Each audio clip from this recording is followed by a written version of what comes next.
Hello everyone, welcome back to Line Says Academy's online platform regarding the current affairs of 2025. So अपने current affair के session को आगे बढ़ाते हुए चलिए शुरू करते हैं हमारा डे 67 का session. I wish you all a very good luck. So the first question is which among of the following is slash are correct? The Suez Canal is an artificial sea level waterway running north to south across the Isthmus of Suez in Egypt to connect the Mediterranean Sea and the Red Sea. The canal separates the African continent from the Europe. And your options are A only, B only, both are none. So you have to find the correct statement. So let's see what is the answer. So answer here is A only, which means आपका सिर्फ पहला statement सही है. देखिए आपने the Hindu में article देखा होगा जहाँ पे आपका स्विस कैनाल से रिलेटेड बात करी गई है. ओके आपने ये सुना होगा, काफ़ी न्यूज़ का पार्ट था जब आपका ये जो शिप था आपका ये कैनाल को इसने ब्लॉक कर दिया था, रूट को इसने ब्लॉक कर दिया था. ओके सो इम्पॉर्टेंट हो जाता है फिर इसकी हिस्ट्री. तो आपका जो पहला स्टेटमेंट था it is an artificial sea level waterway, तो बिल्कुल ठीक है, आर्टिफिशियल कैनाल है ये आपकी. और ये आपका नॉर्थ से साउथ जाते हैं isthmus of Suez in Egypt to connect the Mediterranean Sea and Red Sea. इन दोनों को कनेक्ट करती है, बिल्कुल ठीक है ये. दूसरा गलत इसलिए हो जाता है कि it can separate African continent from Europe continent. नहीं, ये गलत हो जाता है. ये अफ्रीकन कॉन्टिनेंट को यूरोप से नहीं एशियन कॉन्टिनेंट से सेपरेट करती है. सो जब हम यहाँ पे बात करेंगे कि ये किसको सेपरेट करती है तो ये आपका अफ्रीकन कॉन्टिनेंट और एशियन कॉन्टिनेंट को सेपरेट करती है. कनेक्ट किसको करती है? आपका मेडिटेरियन सी और रेड सी को. अब ये आप इसके बारे में वही यहाँ पे बता रखा है जो हमने पहले पढ़ा था कि ये आर्टिफिशियल सी लेवल वाटरवे है और ये मेडिटेरियन सी और रेड सी को कनेक्ट करती है. दूसरा ये जैसे कि मैंने कहा था कि अफ्रीकन कॉन्टिनेंट को एशिया से सेपरेट करती है. It is one of the world's most heavily used shipping lanes and carries over 12% of the world trade by volume. So इससे इसकी इंपॉर्टेंस का बिल्कुल पता चल जाता है क्योंकि जब ये वर्ल्ड की one of the most heavily used lane है और 12% जो वर्ल्ड का ट्रेड है इससे इसको कैरी किया जाता है. सो इसमें आपका एक शिप का फंसना कितना क्रूशियल कंडीशन है वो आप इसमें देख सकते हैं. यहाँ पे आप यही लिखा है provide the crucial link for oil, natural gas, cargo being shift from east to west. तो ईस्ट से वेस्ट की तरफ को जो भी चीज़ें यहाँ पे इंपॉर्टेंट जो आपको चीज़ें दिख रही हैं इसी आपको रूट के थ्रू जाते हुए दिख रही हैं. ये देख सकते हैं मैप में. सो ये यहाँ पे आपको ये जैसे कि ये स्विस कैनाल लिखा हुआ है यहाँ पे ये रहा जहाँ पे स्टार बना हुआ ये आपका स्विस कैनाल है. आर्टिफिशियली मेड है. यहाँ पहले आपका ये जुड़ा हुआ करता था पर इसको तोड़ के बनाया गया है. फिर यहाँ पे हमें रेड सी देखने को मिल रहा है, ये ऊपर मेडिटेरियन सी है. तो आप देख सकते हैं कि इन दोनों को कनेक्ट कर रही है ये. ओके फिर यहाँ पे आप ये देख सकते हैं कि ये हो गया आपका अफ्रीकन कॉन्टिनेंट और ये हो गया हमारा एशियन कॉन्टिनेंट. सो इन दोनों को सेपरेट कर रही है ये स्विस कैनाल. इंपॉर्टेंट यहाँ पे और लोकेशंस भी हैं उनको भी एक बार हाईलाइट कर लेते हैं. फॉर एग्जांपल यहाँ पे आपका काबा हो गया. ओके फिर यहाँ पे नीचे आएंगे तो गल्फ ऑफ अडेन हो गया, सलाह हो गया, मस्कट हो गया, दुबई हो गया, पर्शियन गल्फ हो गया, गल्फ ऑफ ओमान हो गया, अरेबियन सी इस तरफ देखने को मिलता है. फिर आपको यहाँ पे पोर्ट सेड, अस्डोद, हाइफा, अलेक्जेंड्रिया. सो ये सब इंपॉर्टेंट हाईलाइटेड जो आपकी लोकेशंस हैं इनको आप एक बार मैप में अपनी एटलस में भी चेक करेंगे. सो ये काफ़ी इंपॉर्टेंट है. न्यूज़ का पार्ट तो हमेशा से रहते हैं. यहाँ पे फिर उसी कैनाल के बारे में आगे बात करी गई है कि it was the first canal that directly links Mediterranean Red Sea to Red Sea. पहली कैनाल थी. ओपन कब हुई थी? 1869 में ओपन हुई थी. सो इसकी बहुत ज़्यादा पुरानी है ये. ओके फिर यहाँ पे आप देख सकते हैं कि इससे पहले भी ये कैनाल ऑलरेडी 5 बार क्लोज हो चुकी है पहले. तो यहाँ पे ये इसके बारे में बातें करी गई हैं. नेक्स्ट क्वेश्चन देखते हैं. विच among of the following is incorrect about Bharat Ratna? There is no return provision that Bharat Ratna should be awarded to Indian citizens only. The recommendation for Bharat Ratna are made by Prime Minister to the President.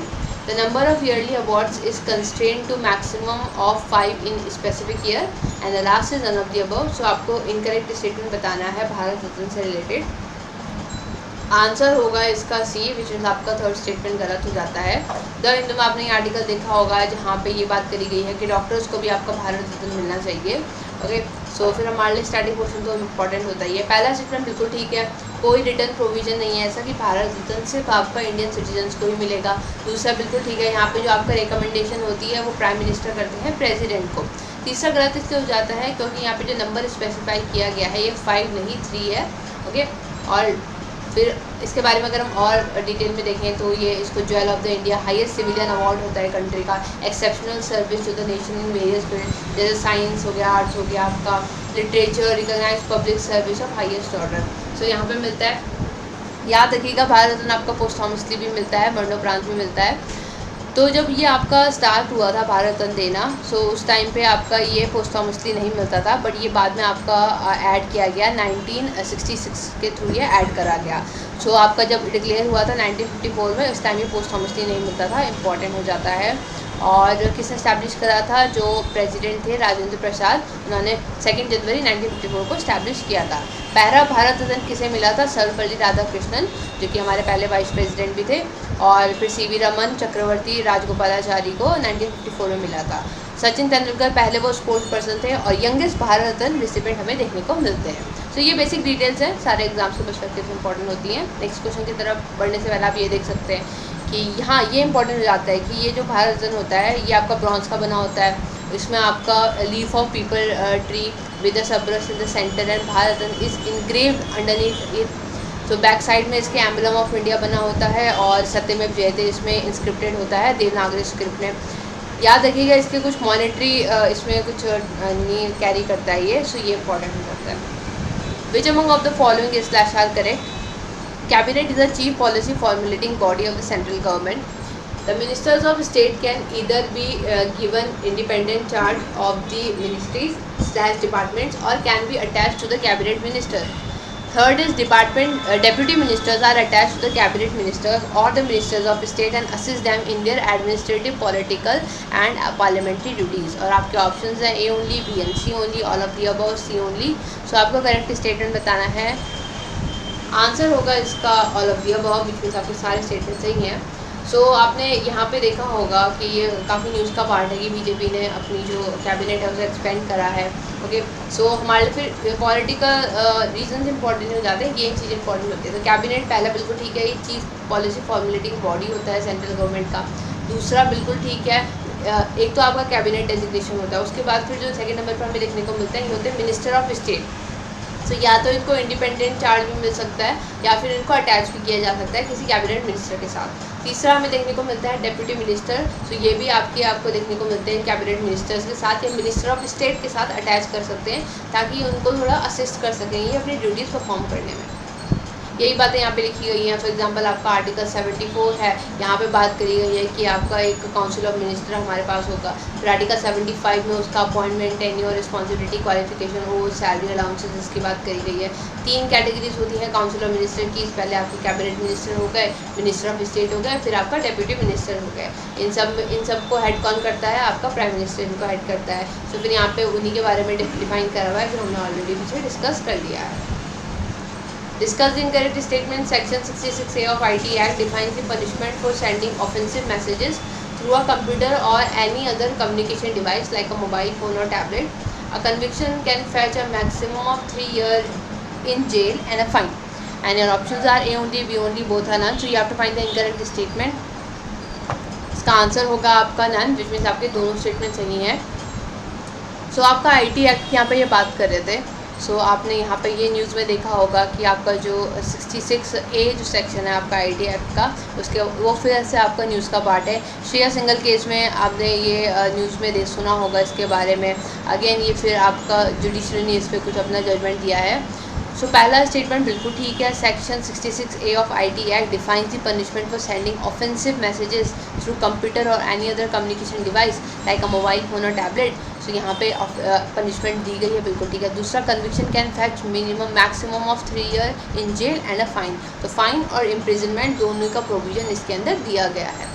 यही इस IT act के बारे में बता रखा है कि यहाँ पे जो कोर्ट है उसने, सुप्रीम कोर्ट ने कहा है कि the section 66A arbitrarily and excessively and disproportionately invades the right of free speech under Article 91A of Constitution and upset the balance between such rights and reasonable restriction. तो basically वो यही बोलना चाह रहे हैं कि जो आपको राइट मिले हैं आर्टिकल 91 के A के अंदर और जो हमारे ऊपर रीजनेबल रिस्ट्रिक्शन लगी हैं, सो जो ये इस तरीके का एक्ट है, जो ये आपका IT एक्ट है, ये इसका बैलेंस ख़राब कर रहा है। जो रीजनेबल रिस्ट्रिक्शन है और राइट्स हैं इनका बैलेंस ख़राब कर रहा है कोर्ट ने। और ये भी कहा है कि यहाँ पे expression completely open ended and undefined है और का ये एक्सप्रेशन आपकी नेबुलस इन मीनिंग है। और but offence one may not be offence, मतलब कोर्ट का बोलने का मतलब ये है कि इसमें सब्जेक्टिव हो सकता है कि किसी के लिए एक चीज़ ऑफेंसिव हो सकती है बट दूसरे पर्सन के लिए वो ऑफेंसिव नहीं हो सकती है। राज योगा, जन Yoga and Karma Yoga are some of the books written by. आपके ऑप्शन है महात्मा गांधी, दयानंद सरस्वती, राजाराम मोहन रॉय, स्वामी विवेकानंद। सो आपको बताना है कि ये बुक्स किसने लिखी हैं। So let's see what is the answer. Answer here is D, Swami Vivekananda के थ्रू लिखी हुई बुक्स हैं ये। सो काफ़ी इंपॉर्टेंट पर्सनैलिटी हो जाती हैं ये, और यहाँ पे उन्हीं के बारे में लिखा है क्योंकि आपके इनके जो गुरु थे वो थे श्री रामकृष्ण परमहंस। और यहाँ पे आपको इनका जो एक्नॉलेजमेंट है वो यहाँ से देखने को मिलता है कि जब शिकागो में 1893 में इन्होंने पार्लियामेंट ऑफ वर्ल्ड रिलीजियस पे एड्रेस किया था। सो वो काफ़ी एड्रेस है, इसकी वजह से बहुत पॉपुलर हुए थे। और फिर उसके बाद 1984 में गवर्नमेंट ऑफ इंडिया ने 12 जनवरी जो उनका बर्थ डे है, ओके, उसको as a national youth day भी डिक्लेयर किया था। उसके बाद से ये रोज़ हर साल इस तरीके से सेलिब्रेट होता है। इनका बर्थ कब हुआ था आपका? 12 जनवरी 1863 को कोलकाता में हुआ था। जब ये इनका बर्थ नेम क्या था? नरेंद्र नाथ दत्त। फिर आपके लिए ये इंपॉर्टेंट हो जाता है कि नेताजी सुभाष चंद्र बोस ने इन्हें विवेकानंद को maker of the modern India कहा था। ओके, ये इंपॉर्टेंट हो जाता है। और 1893 में जो विवेकानंद नाम है ये कैसे मिला था? ये जो महाराजा अजीत सिंह थे खेतरी स्टेट के, इन्होंने इनसे रिक्वेस्ट करी थी, तो फिर जाके ये नरेंद्र नाथ दत्त से स्वामी विवेकानंद इन्होंने नाम धारण किया था, लिया था मतलब। He form Ramakrishna Mission in 1897, ये इम्पॉर्टेंट है। फिर he establish Belur Math which become his permanent about 1899 में से इस्टेब्लिश किया था। He preach new Vedanta and interpretation of Hinduism through western lens. So ये इंपॉर्टेंट हो जाता है। Which among of the following is slash are correct with respect to powers or functions of Chief Minister? All the policies are announced by him on the floor of the House. He recommends the dissolution of Legislative Assembly to the Governor. He advised the Governor regarding the summoning, proroguing and the session of Legislative Assembly from time to time. And your options are A and B only, C only, B and C only, all of the above. बहुत easy question है ये। आइए आपने जब executive पढ़े होंगे state level के तो ये कवर कर लिया होगा। आंसर होगा इसका all of the above, which mean सारे स्टेटमेंट सही हैं। So basically powers and function की बात करी थी चीफ मिनिस्टर के। चीफ मिनिस्टर का इंपॉर्टेंट है कि इसका अपॉइंटमेंट होता है गवर्नर के थ्रू। ओके, आर्टिकल 164 में ये बात करी गई है कि there shall be a council of minister with the chief minister as at its hand to aid and advise the governor. Chief minister कौन हो सकता है? जो जनरल इलेक्शन स्टेट असेंबली की जो इलेक्शंस में जिस पार्टी की मेजॉरिटी होगी वो अपना लीडर इलेक्ट करके भेजेंगे और फिर गवर्नर उसे as a chief minister appoint करेंगे। ये इंपॉर्टेंट हो जाता है। ट्रैफिकिंग इन ह्यूमन बींग्स और person is prohibited under constitution of India. अंडर कौन सा आर्टिकल में प्रोहिबिट है? Article 23(1), article 22(1), article 21(1), article 21। बहुत ईजी क्वेश्चन है ये, बहुत डायरेक्ट क्वेश्चन था। इसका आंसर होगा आपका ए, विच मीन्स आर्टिकल 23(1) में आपका ट्रैफिकिंग इन ह्यूमन और person is prohibited under the constitution of India. So इसे मैं एक्सप्लेन नहीं करूँगी क्योंकि ये ऑलरेडी पॉलिटिक्स सीरीज में डिस्कस हो चुका है। Blue Heart campaign of United Nation is associated with water conservation, marine life, ozone depletion and of the above. So किससे एसोसिएटेड है ये? इसका आंसर होगा आपका D, none of the above, क्योंकि ये ह्यूमन ट्रैफिकिंग से एसोसिएटेड है। सो इसको याद रखिएगा क्योंकि इसके नाम से हम बिल्कुल इसको डिकोड नहीं कर पाएंगे कि किस चीज़ से एसोसिएट करता है। ये आपका ह्यूमन ट्रैफिकिंग से एसोसिएट करता है। Okay, Istanbul Convention is related to child labour, domestic violence against women, elderly people, none of the above. So किससे रिलेट करता है इस्तांबुल कन्वेंशन? अगेन इसका आंसर जो होगा आपका बी, विच मीन्स आपका domestic violence against the women से relate करता है। सो इसको काउंसिल ऑफ यूरोप कन्वेंशन भी कहते हैं, जो कि आपका वुमेन के लिए ये डेडिकेटेड है। वर्ल्ड का पहला बाइंडिंग इंस्ट्रूमेंट है जहाँ पे आप वायलेंस के अगेंस्ट हमें बात करी गई है वुमेन के।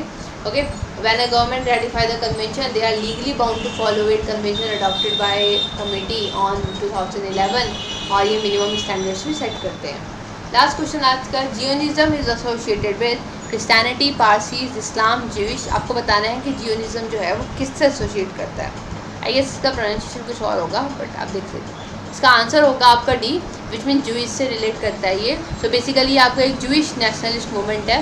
ओके, और इसका गोल क्या है कि ये फिलिस्तीन को एक ज्यूइश नेशन बनाए, जो कि ज्यूइश का होमलैंड भी कहा जाता है। सो ये आपका 19th सेंचुरी के लेटर पार्ट में इमर्ज हुआ था। इतना याद रखिएगा कि ज्यूइश से रिलेटेड, तो अगर क्वेश्चन में आता तो हम इसे सॉल्व कर सकते हैं। So with this let's conclude today's session. I hope आप लोगों ने अच्छे से परफॉर्म किया होगा। Thank you so much.